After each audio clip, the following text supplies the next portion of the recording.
ಆತ್ಮೀಯ ಬಂಧುಗಳೇ, ಶ್ರೀಮದ್ ಭಾಗವತಂ ಸ್ಕಂದ 3 ಅಧ್ಯಾಯ 2 ಕೃಷ್ಣ ಸ್ಮರಣೆ. ಇದರಿಂದ 16ನೇ ಶ್ಲೋಕವನ್ನು ಇವತ್ತು ತಿಳ್ಕೊಳ್ಳೋಣ. ಶ್ಲೋಕ 16. ಮಾಂ ಖೇದಯತ್ಯೇದಜಸ್ಯ ಜನ್ಮ ವಿಡಂಬನಂ ಯದ್ವಸುದೇವ ಗೇಹೆ ವ್ರಜೇ ಚ ವಾಸೋರಿಭಯಾದಿವ ಸ್ವಯಂ ಪುರಾದ್ ವ್ಯವಾತ್ಸೀದ್ಯದನಂತ ವೀರ್ಯಃ. ಅನುವಾದ: ಕೃಷ್ಣನು ಅಜಾತನಾದರೂ ಹೇಗೆ ವಸುದೇವನಿದ್ದ ಕಾರಾಗೃಹದಲ್ಲಿ ಜನಿಸಿದನು, ತಂದೆಯ ರಕ್ಷಣೆಯಿಂದ ವ್ರಜಭೂಮಿಗೆ ಹೇಗೆ ಹೋದನು, ಶತ್ರುವಿನ ಭಯದಿಂದಾಗಿ ಅಲ್ಲಿ ಹೇಗೆ ಅಜ್ಞಾತವೇಷಿಯಾಗಿ ಬದುಕಿದನು, ಅಮಿತ ಪರಾಕ್ರಮಿಯಾದರೂ ಭಯದಿಂದಾಗಿ ಮಥುರೆಯನ್ನು ತೊರೆದು ಹೇಗೆ ಓಡಿ ಹೋದನು. ಭಗವಾನ್ ಶ್ರೀಕೃಷ್ಣನನ್ನು ಕುರಿತು ಯೋಚಿಸಿದಾಗ ಈ ಎಲ್ಲ ವಿಸ್ಮಯಕಾರಿ ಘಟನೆಗಳೂ ನನ್ನನ್ನು ವ್ಯಾಕುಲಗೊಳಿಸುತ್ತವೆ. ಇದು ಶ್ಲೋಕ ಮತ್ತೆ ಅದರ ಅನುವಾದ. ಈಗ ಭಾವಾರ್ಥದ ಮೂಲಕ ನಾವು ಇದರ ಅರ್ಥವನ್ನು ತಿಳ್ಕೊಳ್ಳೋದಕ್ಕೆ ಪ್ರಯತ್ನ ಮಾಡೋಣ. ಹೋದ ಭಾಗದಲ್ಲಿ ನಾವೇನು ತಿಳ್ಕೊಂಡ್ವಿ? ಆಧ್ಯಾತ್ಮಿಕ ಮತ್ತೆ ಐಹಿಕ ಸೃಷ್ಟಿಗಳ ಸರ್ವ ದಯಾಮಯ ನಿಯಂತ್ರಕನಾಗಿರುವಂತಹ ದೇವೋತ್ತಮ ಪರಮ ಪುರುಷ ಇದನ್ನಲ್ಲ, ಅವನು ಅಜಾತ ಅಂತಂದ್ರೆ ಹುಟ್ಟೇ ಇಲ್ಲ ಅವನಿಗೆ. ಆದರೂ ಕೂಡ ತನ್ನ ಶಾಂತಿಯುತರಾದಂತಹ ಭಕ್ತರು ಮತ್ತೆ ಐಹಿಕ ಪ್ರಕೃತಿ ಗುಣಗಳಿಗೆ ಒಳಗಾಗಿರ್ತಾರಲ್ಲ, ಅಂತ ವ್ಯಕ್ತಿಗಳ ನಡುವೆ ತಿಕ್ಕಾಟ ನಡೆಯತ್ತಲ್ಲ, ಆವಾಗ ಭಗವಂತ ಇಲ್ಲಿ ಅವತರಿಸ್ತಾನೆ ಅನ್ನೋದನ್ನ ತಿಳ್ಕೊಂಡ್ವಿ. ಈಗ ಇಲ್ಲಿ ಏನು ಹೇಳ್ತಾ ಇದ್ದಾರೆ ಅಂತ ಈಗ ತಿಳ್ಕೊಳ್ಳೋಣ. ಕೃಷ್ಣ ಅಜಾತನಾಗಿದ್ರು ಕೂಡ ಹೇಗೆ ಅವನು ವಸುದೇವ ಇದ್ನಲ್ಲ, ಅವನ ಕಾರಾಗೃಹದಲ್ಲಿ ಹೇಗೆ ಅವನು ಹುಟ್ಟುತ್ತಾನೆ, ಮತ್ತೆ ತನ್ನ ತಂದೆಯ ರಕ್ಷಣೆಯಿಂದ ಅವನು ವ್ರಜಭೂಮಿಗೆ ಹೇಗೆ ಹೋಗ್ತಾನೆ, ಆಮೇಲೆ ಶತ್ರುವಿನ ಭಯದಿಂದ ಅವನು ಅಲ್ಲಿ ಹೇಗೆ ಅವನು ಅಜ್ಞಾತವೇಷಿಯಾಗಿ ಬದುಕ್ತಾನೆ, ಅಮಿತ ಪರಾಕ್ರಮಿಯಾಗಿದ್ರೂ ಕೂಡ ಭಯದಿಂದ ಆ ಮಥುರೆಯನ್ನ ಬಿಟ್ಟು ಯಾಕೆ ಓಡೋದ. ಭಗವಂತ ಕೃಷ್ಣನ ಬಗ್ಗೆ ನಾನು ಯೋಚನೆ ಮಾಡಿದಾಗ ಈ ಎಲ್ಲ ವಿಸ್ಮಯಕಾರಿ ಘಟನೆಗಳು ಕೂಡ ನನ್ನನ್ನು ವ್ಯಾಕುಲಗೊಳಿಸುತ್ತೆ. ನನಗೆ ಯೋಚನೆ ಬಂದ್ಬಿಡುತ್ತೆ ಹೇಗಿದೆಲ್ಲ ಆಗುತ್ತೆ ಅಂತಂದ್ಬಿಟ್ಟು ಇಲ್ಲಿ ಕೇಳ್ತಾ ಇದ್ದಾರೆ. ಈಗ ಭಾವಾರ್ಥದಲ್ಲಿ ಗುರುಗಳೇನು ಹೇಳಿದ್ದಾರೆ ಅಂತ ನೋಡೋಣ. ಭಗವಾನ್ ಶ್ರೀಕೃಷ್ಣ ಮೂಲ ಪುರುಷ, ಅವನಿಂದ ಸಕಲವೂ ಸಮಸ್ತರು ಉದ್ಭವಿಸುತ್ತಾರೆ. ಅಹಂ ಸರ್ವಸ್ಯ ಪ್ರಭವಃ. ಭಗವದ್ಗೀತೆ 10ನೇ ಅಧ್ಯಾಯ 8ನೇ ಶ್ಲೋಕ. ಜನ್ಮಾದ್ಯಸ್ಯ ಯತಃ. ವೇದಾಂತ ಸೂತ್ರ 1ನೇ ಸ್ಕಂದದಲ್ಲಿ ಬರುತ್ತಿದ್ದು. ಈ ಕಾರಣದಿಂದಾಗಿ ಅವನಿಗೆ ಸರಿಸಮವಾದದ್ದು ಅಥವಾ ಅವನಿಗಿಂತ ಮಹತ್ತರವಾದದ್ದು ಯಾವುದೂ ಇಲ್ಲ. ಇಲ್ಲೇನು ಹೇಳ್ತಾ ಇದ್ದಾರೆ? ಭಗವಂತ ಶ್ರೀಕೃಷ್ಣನೇ ಮೂಲ ದೇವೋತ್ತಮ ಪರಮಪುರುಷ, ಅವನಿಂದಾನೇ ಎಲ್ಲ ಬಂದಿರೋದು ಅನ್ನೋದನ್ನ ಭಗವದ್ಗೀತೆನಲ್ಲಿ 10ನೇ ಅಧ್ಯಾಯ 8ನೇ ಶ್ಲೋಕ. ಯಾವುದದು ಶ್ಲೋಕ ಅಂತಂದ್ರೆ, ಅಹಂ ಸರ್ವಸ್ಯ ಪ್ರಭವೋ ಮತ್ತಃ ಸರ್ವಂ ಪ್ರವರ್ತತೆ ಇತಿ ಮತ್ವಾ ಭಜಂತೆ ಮಾಂ ಬುಧಾಭಾವ ಸಮನ್ವಿತಾಃ. ಅಂದ್ರೆ ಎಲ್ಲ ಆಧ್ಯಾತ್ಮಿಕ ಮತ್ತೆ ಭೌತಿಕ ಜಗತ್ತುಗಳ ಮೂಲ ನಾನೇ ಅಂತ ಕೃಷ್ಣ ಅಲ್ಲಿ ಸ್ವಯಂ ಹೇಳ್ತಾ ಇದ್ದಾನೆ. ಮತ್ತೆ ಎಲ್ಲವೂ ಕೂಡ ನನ್ನಿಂದಾನೇ ಬರುತ್ತೆ. ಇದನ್ನ ಸಂಪೂರ್ಣವಾಗಿ ಯಾರು ತಿಳ್ಕೊಂಡಿರ್ತಾರೋ ಅವರು ನನ್ನ ಒಂದು ಸೇವೆಯಲ್ಲಿ ನಿರತರಾಗಿರ್ತಾರೆ, ಮತ್ತೆ ಅವರು ಹೃದಯ ತುಂಬಿ ನನ್ನನ್ನು ಪೂಜಿಸ್ತಾರೆ ಅನ್ನೋದನ್ನ ಅಲ್ಲಿ ಹೇಳಿದ್ದಾನೆ. ಮತ್ತೆ ಜನ್ಮಾದಸ್ಯ ಯತಃ ಅಂತಂದ್ಬಿಟ್ಟು ವೇದಾಂತ ಸೂತ್ರದಲ್ಲೂ ಕೂಡ ಹೇಳಿದ್ದಾರೆ. ಸೊ ಈ ಕಾರಣದಿಂದ ಅವನಿಗೆ ಸರಿಸಮಾನನಾಗಿರುವಂಥವ್ರು ಯಾರೂ ಇಲ್ಲ, ಅವನಿಗಿಂತ ಮೇಲ್ಪಟ್ಟವರು ಕೂಡ ಯಾರೂ ಇಲ್ಲ ಅನ್ನೋದು ಇದರಿಂದ ನಮಗೆ ಗೊತ್ತಾಗುತ್ತೆ.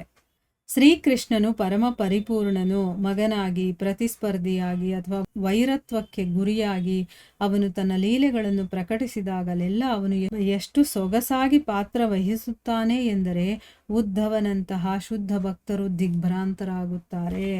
ಅಂದ್ರೆ ಇಲ್ಲಿ ಕೃಷ್ಣ ಎಷ್ಟು ಪರಿಪೂರ್ಣನಾಗಿದ್ದಾನೆ. ಅವನು ಮಗನಾಗಿ ಆದರೂ ಆಗಿರಲಿ, ಪ್ರತಿಸ್ಪರ್ಧಿಯಾಗಿ ಆದರೂ ಆಗಿರಲಿ, ಅಥವಾ ವೈರಿಯಾಗಿ ಆದರೂ ಆಗಿರಲಿ, ಅವನು ತನ್ನ ಲೀಲೆಗಳನ್ನು ತೋರಿಸ್ತಾನಲ್ಲ, ಅವಾಗ ಎಷ್ಟು ಚೆನ್ನಾಗಿದ್ದ ಅಂತಂದರೆ, ಈಗ ನಾವು ಕೃಷ್ಣನ ಒಂದು ಲೀಲೆಗಳಲ್ಲೇ ನೋಡ್ತೀವಿ, ಅವನು ಸಖನಾಗಿ ಪ್ರೇಯಸಿಯಾಗಿ, ವೈರಿಯಾಗಿ ಎಲ್ಲ ರೀತಿಯ ಒಂದು ಪಾತ್ರಗಳನ್ನು ವಹಿಸ್ತಾನಲ್ವಾ. ಆಗ ಉದ್ಧವನಂತಹ ಶುದ್ಧ ಭಕ್ತರಿಗೂ ದಿಗ್ಭ್ರಾಂತಿ ಆಗತ್ತೆ ಅಂತಂದ್ಬಿಟ್ಟು ಹೇಳ್ತಾ ಇದ್ದಾರೆ. ಭಗವಾನ್ ಶ್ರೀಕೃಷ್ಣನು ಶಾಶ್ವತ, ಅವನಿಗೆ ಮರಣವಿಲ್ಲ, ಅವನು ಅದೃಶ್ಯನಾಗಲಾರ ಎಂಬುದು ಉದ್ಧವನಿಗೆ ಚೆನ್ನಾಗಿ ತಿಳಿದಿತ್ತು. ಆದರೂ ಅವನು ಭಗವಾನ್ ಶ್ರೀಕೃಷ್ಣನಿಗಾಗಿ ಪರಿತಪಿಸಿದನು. ಈ ಎಲ್ಲ ಘಟನೆಗಳು ಅವನ ಪರಮ ಮಹಿಮೆಗಳಿಗೆ ಪರಿಪೂರ್ಣತೆಯನ್ನು ಒದಗಿಸುವ ಪರಿಪೂರ್ಣ ವ್ಯವಸ್ಥೆಗಳು. ಇವೆಲ್ಲ ಒಂದು ಖುಷಿಗಾಗಿ. ನೋಡಿ ಇಲ್ಲಿ ಭಗವಂತನ ಭಕ್ತರಿಗೆ ಭಗವಂತ ಏನು ಮಾಡ್ತಾ ಇದ್ದಾನೆ, ಅವನ ಲೀಲೆಗಳೇನು ಎಲ್ಲ ಗೊತ್ತಾಗುತ್ತೆ ಅಲ್ವಾ. ಇಲ್ಲಿ ಕೃಷ್ಣ ಶಾಶ್ವತವಾಗಿರುವಂಥವನು, ಅವನಿಗೆ ಮರಣ ಅನ್ನೋದು ಇಲ್ಲ, ಅವನು ಅದೃಶ್ಯನಾಗೋದಿಲ್ಲ, ನಮ್ಮ ಥರ ಅವನು ಸಾಯೋದಿಲ್ಲ ಅನ್ನೋದು ಉದ್ಧವನಿಗೆ ಚೆನ್ನಾಗಿ ಗೊತ್ತಿದೆ. ಆದರೂ ಕೂಡ ಇಲ್ಲಿ ಭಗವಂತ ಶ್ರೀಕೃಷ್ಣನಿಗೋಸ್ಕರ ಅವನು ಪರಿತಪಿಸ್ತಾ ಇದ್ದಾನೆ. ಯಾಕೆ ಅಂತಂದರೆ ಈ ಎಲ್ಲ ಘಟನೆ ನಡೀತಾ ಇರೋದು ಒಂದು ಪರಿಪೂರ್ಣವಾದಂಥ ಒಂದು ವ್ಯವಸ್ಥೆಯನ್ನು ಮಾಡೋದಕ್ಕೆ. ಈಗ ಭಗವಂತನಿಗೆ ಸಾವಿಲ್ಲ, ಕರೆಕ್ಟ್, ಆದರೆ ಈ ಲೋಕವನ್ನು ಅವನು ಆ ಒಂದು ಲೀಲೆಯನ್ನು ಎಂಡ್ ಮಾಡಬೇಕಲ್ವಾ. ಸೊ ಇಲ್ಲಿ ತನ್ನ ಜೊತೆ ಬಂದಿರುವಂತಹ ತನ್ನ ಭಕ್ತರಿಗೆ ಆ ರೀತಿ ಒಂದು ಎಮೋಷನ್ ಬರೋ ಥರ ಅವನು ಮಾಡ್ತಾನೆ. ಇದೆಲ್ಲ ತೋರಿಸೋದಕ್ಕೆ, ಈಗ ಒಂದು ನಾಟಕದಲ್ಲಿ ಒಬ್ಬ ಹೀರೋ ಇರ್ತಾನೆ ಅಂತ ಇಟ್ಕೊಳ್ಳಿ, ಅವನು ಕೊನೆಯಲ್ಲಿ ಸತ್ತು ಹೋಗ್ತಾನೆ ಅಂತ ತೋರಿಸ್ತಾರೆ, ಆದರೆ ನಿಜವಾಗ್ಲೂ ಅವ್ನು ಸತ್ತೋಗ್ತಾನ? ಇಲ್ಲ, ಆ ನಾಟಕದ ಕೊನೆ ಹಾಗಿರುತ್ತೆ ಅಲ್ವಾ. ಆ ರೀತಿ ಅದು ತೋರಿಸಿದಾಗ ಒಂದು ಖುಷಿಗೋಸ್ಕರ ಆ ನಾಟಕ ನೋಡಿ ನಾವು ಸಂತೋಷ ಪಡಲಿ ಅಂತ ಆ ರೀತಿ ಮಾಡ್ತಾರಲ್ವಾ. ಇಲ್ಲೂ ಅದೇ ರೀತಿ ನಡೀತಾ ಇದೆ. ತಂದೆ ಮಗನೊಂದಿಗೆ ಆಟವಾಡುವಾಗ ಪರಾಜಿತನಂತೆ ನೆಲದ ಮೇಲೆ ಮಲಗುತ್ತಾನೆ. ಅದು ಏನಿದ್ದರೂ ಮಗನನ್ನು ಖುಷಿಪಡಿಸುವ ಸಲುವಾಗಿ ಮಾತ್ರ. ಅಂದರೆ ಈಗ ತಂದೆ ಮತ್ತು ಮಗು ಆಟ ಆಡ್ತಾ ಇರುತ್ತೆ ಅಂತ ಇಟ್ಕೊಳ್ಳಿ. ಈಗ ಮಗು ತನ್ನ ತಂದೆಗೆ ಹೊಡೆಯುತ್ತೆ, ತಂದೆ ಏನು ಮಾಡ್ತಾನೆ, ಸೋತೋದೆ ಅಥವಾ ನನಗೆ ಏಟಾಗೋಯ್ತು ಅಂತ ನೆಲದ ಮೇಲೆ ಬಿದ್ದೋಗ್ತಾನೆ ಅಂತ ಇಟ್ಕೊಳ್ಳಿ. ಹಾಗಂದ್ರೆ ಅರ್ಥ ಏನು, ಅಲ್ಲಿ ನಿಜವಾಗ್ಲೂ ಅವನೇನಾದರೂ ಬಿದ್ದೋದ್ನ ಅಥವಾ ಮಗುವಿಂದ ಸೋತೋದ್ನ? ಇಲ್ಲ, ಆ ಮಗುವನ್ನು ಖುಷಿ ಪಡಿಸೋದಕ್ಕೆ ಅವನು ಆ ರೀತಿ ನಾಟಕ ಮಾಡ್ತಾನಲ್ವಾ. ಅದೇ ರೀತಿ ಇಲ್ಲೂ ಕೂಡ ಭಗವಂತ ಖುಷಿ ಪಡಿಸೋದಕ್ಕೋಸ್ಕರ ಇದನ್ನೆಲ್ಲ ಮಾಡ್ತಾ ಇದ್ದಾನೆ. ಭಗವಂತನು ಸರ್ವಶಕ್ತನಾದ್ದರಿಂದ ಅವನಿಗೆ ಜಾತ ಅಜಾತ, ಪ್ರಾಬಲ್ಯ ಪರಾಜಯ, ಭೀತಿ ನಿರ್ಭೀತಿ ಮೊದಲಾದ ದ್ವಂದ್ವಗಳೊಂದಿಗೆ ಹೊಂದಿಕೊಳ್ಳುವುದು ಸಾಧ್ಯವಾಗಿದೆ. ಭಗವಂತನಿಗೆ ಈ ವಿರೋಧಗಳೊಂದಿಗೆ ಹೊಂದಿಕೊಳ್ಳುವುದು ಹೇಗೆ ಸಾಧ್ಯ ಎಂಬುದು ಪರಿಶುದ್ಧ ಭಕ್ತನಿಗೆ ಗೊತ್ತು. ಆದರೆ ಧರ್ಮಗ್ರಂಥಗಳಲ್ಲಿ ತದ್ವಿರುದ್ಧವಾದ ಹೇಳಿಕೆಗಳಿವೆ ಎಂದು ಭಾವಿಸಿ ಭಗವಂತನ ಪರಮ ಮಹಿಮೆಗಳನ್ನು ಅರಿಯದೆ ಅವನು ಕೇವಲ ಊಹಾತ್ಮಕ ಎಂದು ತಿಳಿಯುವ ಅಭಕ್ತರಿಗಾಗಿ ಶುದ್ಧ ಭಕ್ತನು ಪರಿತಪಿಸುತ್ತಾನೆ. ವಾಸ್ತವವಾಗಿ ತದ್ವಿರುದ್ಧವಾದುದು ಏನೂ ಇಲ್ಲ. ಅಪರಿಪೂರ್ಣರಾದ ನಮ್ಮಂತಲ್ಲದೆ ಭಗವಂತನನ್ನು ಅವನ ನೈಜ ರೂಪದಲ್ಲಿ ಅರ್ಥ ಮಾಡಿಕೊಂಡಾಗ ಎಲ್ಲವೂ ಸಾಧ್ಯ.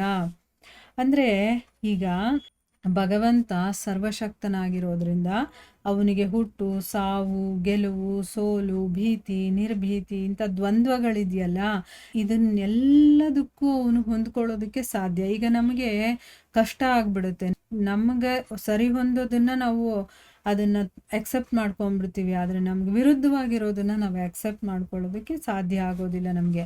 ಆದರೆ ಭಗವಂತ ಸರ್ವಶಕ್ತ ಆಗಿರೋದ್ರಿಂದ ಎಲ್ಲವನ್ನು ಅವನು ಸರಿಯಾಗಿ ಹೊಂದಿಕೊಂಡು ಹೋಗ್ತಾನೆ. ಭಗವಂತನಿಗೆ ಈ ಒಂದು ಹೊಂದಿಕೊಳ್ಳೋದಿದೆಯಲ್ಲ, ಇದು ಹೇಗೆ ಸಾಧ್ಯ ಅನ್ನೋದು ಪರಿಶುದ್ಧ ಭಕ್ತರಿಗೆ ಗೊತ್ತಿರುತ್ತೆ. ಆದರೆ ಧರ್ಮ ಗ್ರಂಥಗಳಲ್ಲಿ ತದ್ವಿರುದ್ಧವಾದಂಥ ಹೇಳಿಕೆ ಇದೆ ಅಂತ ಭಾವಿಸ್ಕೊಂಡು ಭಗವಂತನ ಪರಮ ಮಹಿಮೆಗಳನ್ನು ಅರ್ಥ ಮಾಡಿಕೊಳ್ಳದೆ, ಅಂದರೆ ಈಗ ಭಗವಂತ ಸರ್ವಶಕ್ತ ಅನ್ನೋದು ನಮ್ಗೆ ಗೊತ್ತಿದೆ, ಆದರೆ ಅಂತ ಧರ್ಮಗ್ರಂಥಗಳಲ್ಲಿ ಆ ರೀತಿಯೆಲ್ಲ ಇಲ್ಲ ಅಂತಂದ್ಬಿಟ್ಟು ಅಭಕ್ತರು ತಿಳ್ಕೊಂಡು ನಡ್ಕೊಳ್ತಾರಲ್ಲ, ಅದನ್ನು ನೋಡಿ ಶುದ್ಧ ಭಕ್ತ ಪರಿತಪಿಸ್ತಾನೆ. ಏನಪ್ಪ ಇವರು ಈ ರೀತಿ ಎಲ್ಲ ಯೋಚನೆ ಮಾಡ್ತಾರೆ, ಈ ರೀತಿ ಭಗವಂತನನ್ನೇ ಹಾಳಿಸ್ತಾರೆ, ಅವನನ್ನೇ ನಿರ್ಲಕ್ಷ್ಯವಾಗಿ ನೋಡ್ತಾರೆ, ಆಮೇಲೆ ಅವನ ಮೇಲೇನೆ ಯುದ್ಧ ಮಾಡೋಕ್ಕೆ ಹೋಗ್ತಾರೆ ಅಂತೆಲ್ಲ ಅವನು ಬೇಜಾರು ಮಾಡ್ಕೊಳ್ತಾನೆ. ವಾಸ್ತವವಾಗಿ ತದ್ವಿರುದ್ಧವಾಗಿರುವಂಥದ್ದು ಏನೂ ಇಲ್ಲ. ಈಗ ಅಪರಿಪೂರ್ಣರಾಗಿರುವಂಥ ನಮ್ಮಂಥವ್ರು ಭಗವಂತನನ್ನು ಅವನು ಹೇಗಿದ್ದಾನೋ ಹಾಗೆ ಅರ್ಥ ಮಾಡ್ಕೊಂಡಾಗ ಎಲ್ಲವೂ ಕೂಡ ಸರಿ ಹೋಗ್ಬಿಡತ್ತೆ. ಅಂದರೆ ಅರ್ಥ ಏನು, ಈಗ ನೋಡಿ ಪ್ರಹ್ಲಾದ ಅರ್ಥ ಮಾಡ್ಕೊಂಡ ಭಗವಂತ ಏನು, ಅವನು ಏನು ಮಾಡ್ತಾನೆ, ಹೇಗಿರ್ತಾನೆ ಎಲ್ಲ ಅರ್ಥ ಮಾಡ್ಕೊಂಡಿದ್ದ, ಅದಕ್ಕೆ ಅವನು ಅದನ್ನು ಅದೇ ರೀತಿ ನಂಬ್ಕೊಂಡು ಹೋಗ್ತಾನೆ. ಆದರೆ ಹಿರಣ್ಯಕಶಿಪು ಅದನ್ನು ವಿಪರೀತವಾಗಿ ಅರ್ಥ ಮಾಡ್ಕೊಳ್ತಾನೆ. ಭಗವಂತ ಅನ್ನೋದಿಲ್ಲ, ನಾನೇ ಭಗವಂತ ಅಥವಾ ಅವನು ಸರ್ವಶಕ್ತಿವಂತ ಅಲ್ಲ, ಈ ಎಲ್ಲ ಸೃಷ್ಟಿಯನ್ನು ಮಾಡಿರೋನು ಅವನಲ್ಲ, ಆ ರೀತಿ ಅವನು ಅದರ ತದ್ವಿರುದ್ಧವಾಗಿ ಅದನ್ನು ಅರ್ಥ ಮಾಡಿಕೊಂಡು ಅದೇ ರೀತಿ ಕಲ್ಪನೆಯಲ್ಲಿ ಮುಳುಗಿರ್ತಾನೆ. ಅದಕ್ಕೆ ಅವನಿಗೇನಾಗುತ್ತೆ, ಅದೇ ರೀತಿ ಕಾಣಿಸುತ್ತೆ. ಸೊ ಅದನ್ನು ನೋಡಿ ಭಕ್ತರು ಬೇಜಾರು ಮಾಡ್ಕೊಳ್ತಾರೆ, ಆಯಿತಾ. ಆದರೆ ಯಾವಾಗ ಅವನೂ ಕೂಡ ಅದನ್ನು ಅರ್ಥ ಮಾಡ್ಕೊಂಡ್ಬಿಡ್ತಾನೋ ಭಗವಂತ ಏನು ಹೇಗೆ ಅಂತಂದ್ಬಿಟ್ಟು, ಆಗ ಎಲ್ಲವೂ ಸರಿ ಹೋಗ್ಬಿಡತ್ತೆ ಅಲ್ವಾ.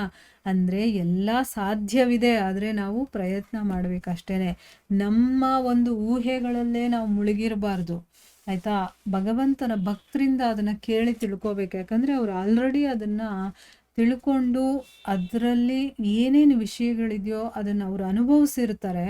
ಸೊ ಅದಕ್ಕೆ ಅವ್ರಿಗೆ ಗೊತ್ತಿರುತ್ತೆ ದಾರಿ ಏನು, ಎಲ್ಲಿಗೆ ಹೋಗ್ಬೇಕು, ಹೇಗೆ ಹೋಗ್ಬೇಕು ಅಂತಂದ್ಬಿಟ್ಟು.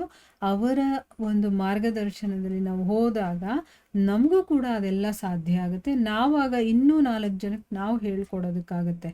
ಆಯ್ತಾ? ಅದಕ್ಕೆ ಜ್ಞಾನ ಅನ್ನೋದನ್ನ ನಾವು ಒಬ್ಬರಿಂದ ಒಬ್ರಿಗೆ ಹರಡ್ತಾ ಇರಬೇಕು.